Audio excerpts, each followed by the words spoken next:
कई साल पहले की बात है। एक छोटे से कस्बे के किनारे एक बड़ा सा बाजार लगता था।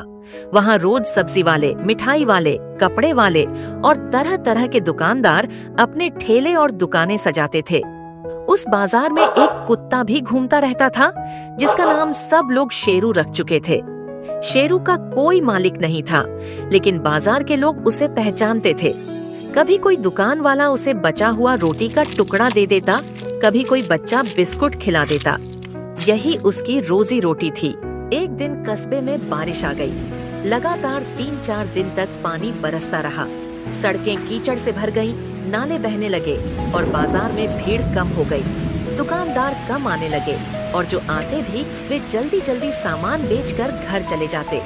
शेरू के लिए ये दिन बहुत मुश्किल हो गए। न दुकान से कुछ मिल रहा था, न बच्चे खेलने आ रहे थे और न ही कोई बचा खुचा खाना सड़क पर गिरता था। तीसरे दिन शाम को शेरू का पेट इतना खाली हो चुका था कि चलते चलते उसके पैर कांपने लगे। वह बारिश से बचने के लिए एक छप्पर के नीचे बैठा था। तभी उसकी नजर दूर से आ रही एक गाड़ी पर पड़ी। गाड़ी वाले के पास एक बड़ा सा थैला था, जिसमें से मांस की महक आ रही थी। शेरू धीरे धीरे उस गाड़ी के पास पहुंचा। गाड़ी वाला थैला उठाकर दुकान में अंदर चला गया और थैला दरवाजे पर ही रख दिया। शेरू का दिल जोर जोर से धड़कने लगा। अगर मैं अभी झपट लूं तो पेट भर सकता हूं। उसने चारों ओर देखा। बारिश हो रही थी, सड़क सुनसान थी, किसी को नजर नहीं थी। शेरू ने थैला मुंह में दबाया और भागने ही वाला था कि दुकान के अंदर से एक बूढ़ी आवाज आई। अरे बेटा, वो तो ऑर्डर का सामान है, लेकिन अगर तू भूखा है तो रुक, मैं तेरे लिए कुछ लाता हूँ। शेरू के कान खड़े हो गए। वह थैला छोड़कर वहीं बैठ गया। बूढ़ा दुकानदार बाहर आया।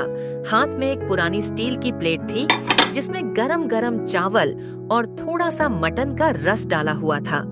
शेरू ने सूंघा, पूंछ हिलाई और बैठकर धीरे धीरे खाना खाने लगा। बूढ़े ने उसके सिर पर हाथ फेरा और कहा, बेटा, चोरी से पेट भरने से अच्छा है इंतजार करके सही रास्ते से खाना मिलना। चोरी का स्वाद पल भर का होता है, लेकिन भरोसे का स्वाद उम्र भर रहता है। अक्सर उसी दुकान के बाहर बैठा रहता। दुकानदार उसे रोज कुछ न कुछ खिला देता और शेरू फिर कभी किसी का सामान चुराने की कोशिश नहीं करता। वह जान गया था कि भूख बड़ी चीज है, लेकिन ईमानदारी उससे भी बड़ी है।